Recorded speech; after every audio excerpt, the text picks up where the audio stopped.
காளான் விவசாய நண்பர்கள் அனைவருக்கும் கொங்கு மஷ்ரூம் செந்திலின் அன்பான வணக்கம். இன்று ஒரு புதிய தகவலோட உங்களை சந்திக்க வந்திருக்கேன். ஃப்ரெண்ட்ஸ், இது என்னங்க, நம்ம இதை பார்த்தோன்னே என்னென்னு சொல்லுவாங்க, யார்கிட்ட போய் கேட்டிங்கனாலும் காளான்னு சொல்லுவாங்க.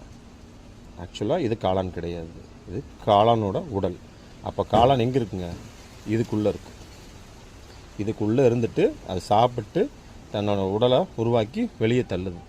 இந்த ஃப்ரூட் பாடியை தான் நம்ம இப்போ காளான்னு சாப்பிட்ருக்கோம். இன்னும் உங்களுக்கு கிளியராக சொல்கிறேன்.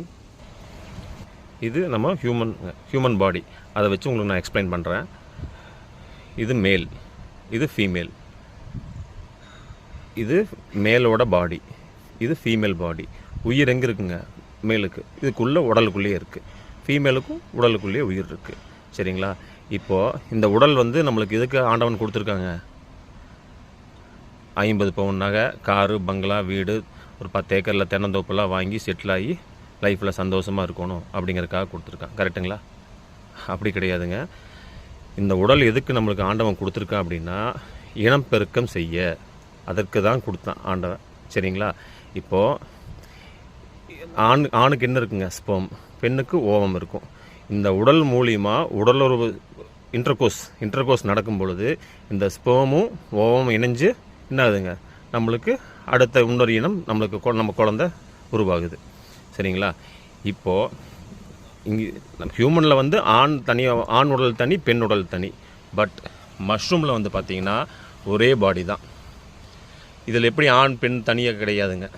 இதில் எப்படி இருக்குன்னு பார்த்தீங்கன்னா, இப்போது பெட்டிலேருந்து வெளியே ஃப்ரூட் பாடி உருவாக்குதுங்களா, அந்த ஃப்ரூட் பாடியிலேருந்து வெளியே ஸ்போர்ஸ் வெளியே வரும். இந்த ஸ்போர்ஸில் ஃபார் எக்ஸாம்பிள் ஒரு 100 ஸ்போர்ஸ் அது வெளியிடுது அப்படின்னா 50 மேலும் 50 ஃபீமேலுமாக இருக்கும். அது ரெண்டும் பறந்து போய் ஃபார் எக்ஸாம்பிள் சாயில் மண்ணுக்கடியில் போயிருதுன்னு வச்சுக்கோங்க. அப்போது அந்த மண்ணுக்கடியில் போனதுக்கப்புறம் அதுக்கு கரெக்டான சத்துக்கள் கிடைச்சி கரெக்டான சூழ்நிலை கிடைக்கும்போது திரும்பி அது மேலே வருது. திரும்பி அது ஃப்ரூட் பாடியை மேலே உருவாக்குது. திரும்பியும் அந்த ஃப்ரூட் பாடியிலேருந்து ஸ்போர்ஸ். இப்படி தான், இதுதான் மஷ்ரூமோட இனப்பெருக்கம் நடக்குது இந்த ஃப்ரூட் பாடியை பயன்படுத்தி. சரிங்களா? இப்போது இந்த ஸ்போர்ஸில் இது என்ன பண்ணணும்னு பார்த்தீங்கன்னா, இந்த மைசீலியமு